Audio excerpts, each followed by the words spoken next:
Um e-mail errado sobre uma lasanha conectou minha vida à de um estranho. 3 anos depois, aquela mensagem despretensiosa me levou ao casamento dele. Um engano digital mudou 2 vidas para sempre. Há cerca de 3 anos e meio, em uma quarta-feira cinzenta que se arrastava, meu celular apitou com uma notificação de e-mail. Eu estava em meu apartamento em São Paulo, tentando ignorar o peso de uma semana de trabalho especialmente difícil. Prazos apertados, clientes exigentes e a sensação de que minha vida estava em uma espiral de rotina, sem qualquer faísca de surpresa. Foi nesse marasmo que a mensagem inusitada apareceu. O remetente era um e-mail com o nome Ricardo, o assunto jantar de sexta. E o corpo da mensagem, direto e com um tom de urgência amigável, dizia: "E aí, cara, ainda estamos de pé pro jantar de sexta? A Bia tá cozinhando e ela fez aquela lasanha que você adora." Eu li e reli. Ricardo? Bia? Lasanha? Eu não fazia a menor ideia de quem eram. Meu nome é Lucas e a única lasanha que eu via na sexta-feira era congelada. Era sem dúvida um engano clássico de e-mail,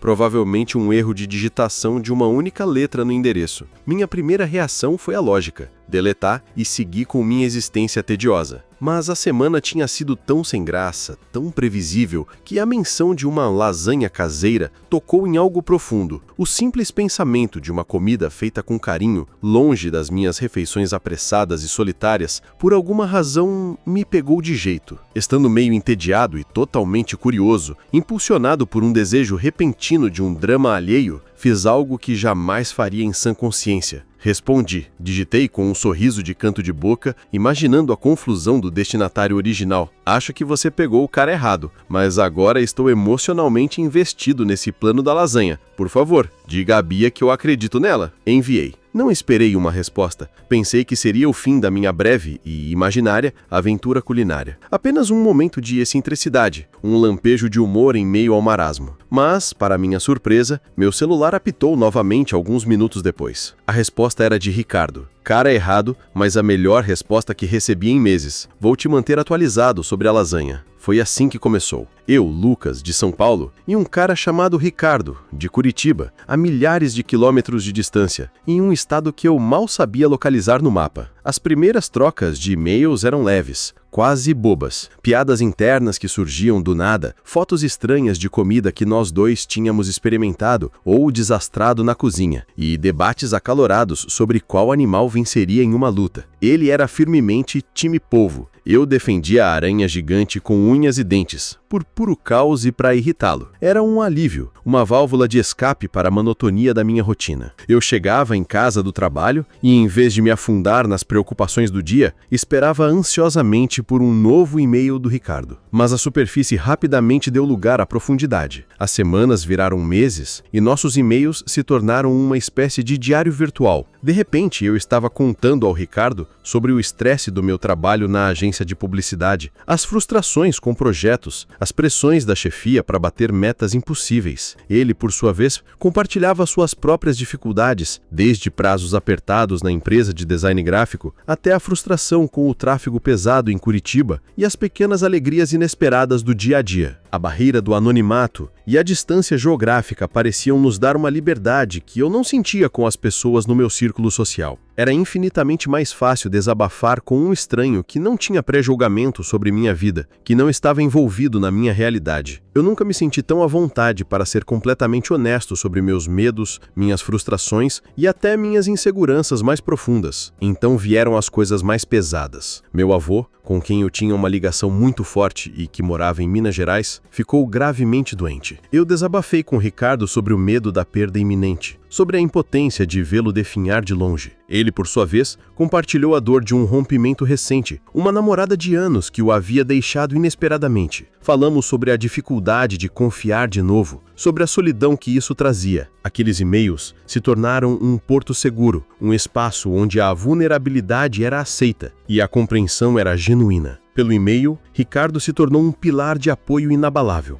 Ele me ouviu com uma paciência que eu não encontrava em mais ninguém, me aconselhou com uma sabedoria surpreendente para alguém que eu nunca tinha visto, e me fez rir quando eu só queria chorar. E eu fiz o mesmo por ele. Aquelas palavras na tela do computador, digitadas por estranhos, se transformaram em uma amizade sólida, inesperada e, de alguma forma, mais verdadeira e profunda do que muitos dos meus relacionamentos reais face a face. De repente, aquele estranho do e-mail da lasanha se tornou alguém em quem eu confiava mais do que em metade das pessoas da minha própria vida. A ironia era palpável, um estranho conectado por um erro digital, mas que se tornou um confidente essencial e um amigo para a vida. Cerca de um ano depois do nosso primeiro e-mail, a oportunidade perfeita surgiu. Eu tinha uma viagem de trabalho agendada para Florianópolis, uma cidade vibrante e sonelada a apenas algumas horas de carro de Curitiba. A ideia de finalmente conhecer Ricardo pessoalmente me encheu de uma mistura intensa de nervosismo e excitação. Seria estranho? A conexão que construímos seria a mesma fora da tela no mundo real? Combinamos um jantar. Nos encontramos em uma taqueria movimentada e colorida no centro da cidade. A princípio, foi um pouco desajeitado. Duas pessoas que se conheciam tão profundamente por palavras e pensamentos, mas que agora estavam frente a frente, avaliando gestos, sorrisos, olhares, mas a familiaridade das nossas conversas logo quebrou o gelo inicial. Pedimos tacos apimentados e cervejas geladas. E em poucos minutos estávamos conversando como velhos colegas de faculdade que se reencontravam depois de anos. Falamos sobre as piadas internas dos e-mails, rimos de como tudo começou por uma lasanha. Foi natural e fácil, como se já nos conhecêssemos há uma vida inteira. Aquele encontro solidificou a amizade de uma forma que as palavras por si só não poderiam fazer. Ele era exatamente como eu imaginava, só que em 3D, com uma risada contagiante e um aperto de mão firme. Os e-mails continuaram, é claro, mas agora com a memória viva de um rosto, uma voz, um aperto de mão, a amizade se aprofundou ainda mais,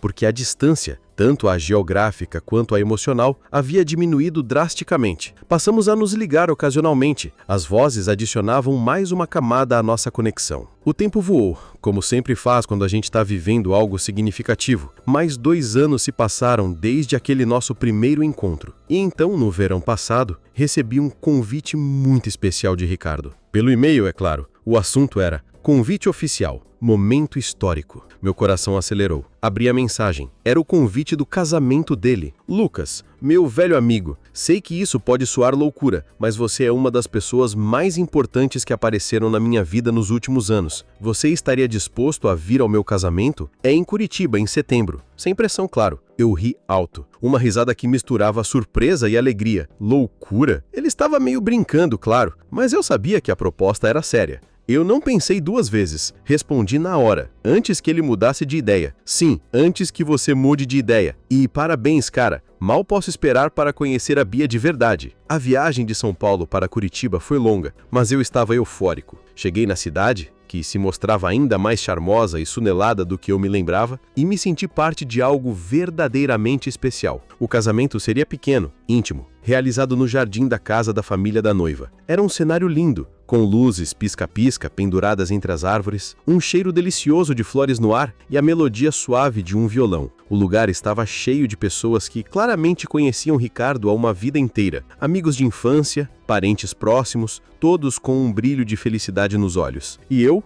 Lucas, o estranho do e-mail da lasanha, estava lá, sentado na primeira fila, sentindo-me mais parte daquele círculo do que mal imaginava. A cerimônia foi linda, cheia de emoção. As palavras de amor de Ricardo e Bia eram palpáveis. A felicidade deles irradiava. Quando chegou a hora dos discursos, depois do pai da noiva e do irmão do Ricardo, algo completamente inesperado aconteceu. A noiva de Ricardo, Bia, sim, a mesma Bia da lasanha original, se levantou. Ela pegou o microfone e, com um sorriso que iluminava o jardim, disse: antes dos discursos formais, quero agradecer a uma pessoa muito especial, alguém que de uma forma completamente inusitada ajudou o Ricardo a se tornar a versão de si mesmo pela qual eu me apaixonei. Ele o conheceu através de um e-mail de lasanha. Meu coração, que já estava batendo forte pela emoção da cerimônia, começou a martelar no peito. Meu corpo gelou e esquentou ao mesmo tempo. Eu não podia acreditar. Então ela se virou para mim, abriu um sorriso enorme, um sorriso de pura cumplicidade e me estendeu o microfone. Lucas, a palavra é sua. Minhas mãos tremiam quando eu peguei o microfone. O olhar de Ricardo estava fixo em mim, um misto de carinho, gratidão e um brilho de divertimento. A Bia sorria, esperando.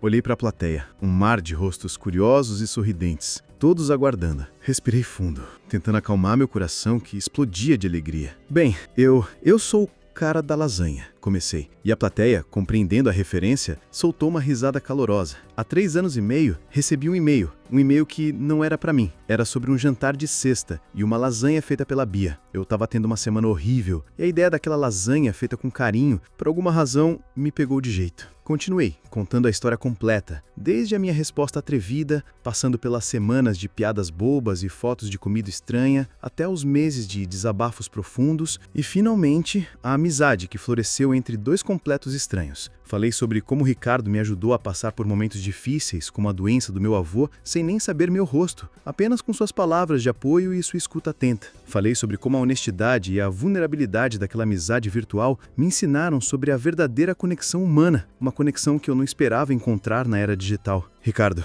meu amigo, você é a prova viva de que as melhores coisas da vida vêm quando a gente menos espera e dos lugares mais improváveis. Você não é apenas o cara do e-mail da lasanha. Você é o cara que me ensinou que vale a pena arriscar uma resposta estranha por uma conexão genuína. Bia, você fez a lasanha que uniu 2 vidas de forma tão singular. E por isso, e por ter feito do meu amigo o homem feliz e realizado que ele é hoje, eu te sou eternamente grato. Terminei o brinde com as mãos ainda tremendo, mas o coração explodindo de uma emoção indescritível. A sala aplaudiu com entusiasmo e Ricardo veio até mim me abraçando com uma força que transmitia anos de gratidão. Bia, com lágrimas nos olhos, me agradeceu com um abraço apertado. Desde aquele dia memorável, nossa amizade se tornou uma lenda entre os amigos e a família de Ricardo. A história do e-mail da lasanha é contada e recontada em cada reunião familiar, sempre com risadas e olhares de admiração. E a gente? A gente continua trocando e-mails todas as semanas religiosamente. Às vezes são piadas bobas, às vezes são desabafos sobre o dia a dia, conselhos sobre a vida e sempre, sem falta, terminamos com a mesma assinatura. Um lembrete constante de como tudo começou.